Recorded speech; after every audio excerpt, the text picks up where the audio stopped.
हेल' लोगोफोर, बे समाव नोंथांमोनजों लोगोसे मोनसे गोजोनथाव रादाब होनो लानाय जादों। बाहाय नोंथांमोनहा नुनो मोननाय जादोंमोन जे मैयानि समाव जोंनि चिरांनि बेंटलाव जानाय मोनसे घटना, जाय घटनाया जाहैबाय सासे उन्दै फरायफुबाय थानाय हिन्जावसा। बिथाङा गावनिनो थाग्रा गाव थानाय न'खरनि एबा बिगुमै जाय लेक्सारार मावोमोन, दा बिथांजों गाज्रि खामानि खालामजानायनि थाखाय बिथाङा गावखौ लाजिनानै जिउ फोजोबनानै लादों आरो बेखौ बे बाथ्राखौ बिथाङा गावनि लोगो बा गोसो थोनाय हौवासानो खोन्थाहरनानै दोनहरदों। दा बेजों लोगोसे बेखौ फोरमान हिसाबै मोननाय जादोंमोन। मैया जों गोबां नोंथांमोनजों लोगोसे शेयार खालामदोंमोन, सावरायदोंमोन। दा बेनिनो मोनसे गोजोनथाव बाथ्राया जे दिनै चिरां पुलिसा बे दायनिगिरिखौ हमबाय होननानै बुंदों आरो सिनायथिनो हाबाय होननानै बुंदों, जायखौ बड'लेण्ड रादाब खौरां बिजोङावबो फोरमायदों। नोंथांमोनहा स्क्रिनशट नुनो मोननाय जागोन।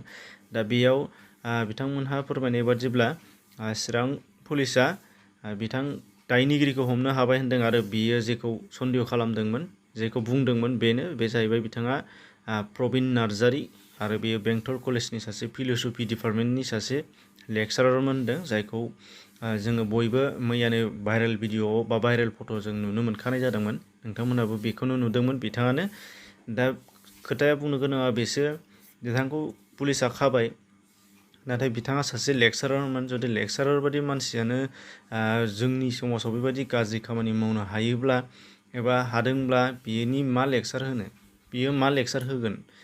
बे मोनसे साननो गोनां बाथ्रा।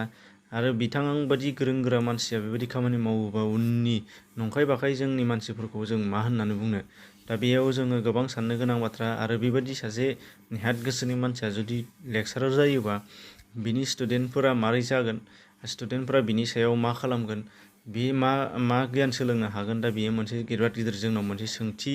दा बेखायनो आसा खालामो बिथाङा जुदि गावनि गोरोन्थिखौ सुद्रायनानै लानो हागोन, नाथाय फोरोंगिरि बिबानाव बिथाङा जुदि थाबाय थायोब्ला जोंनि मानसिफ्रा माबायदि फल' खालामगोन बेखौ नों आं मानसिफ्रानो साननो हायो।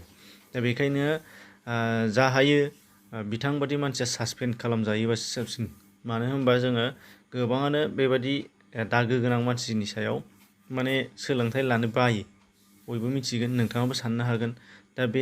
दा जेखि जादोला बिथाङा जाखिनि खामानि मावदों बेखौ आयेन बादियै आयेननि दारै साजा होजागोन, बेखौ जों मिजिंथिदों। आरो फैबाय थानाय समफोराव बिथाङा गावनि आखुखौ सुद्रायनानै लायो जाहाथे, बिनि थाखाय बिथांखौबो खावलायहरनाय जादों। एसेनोसै, गोजोन्थों।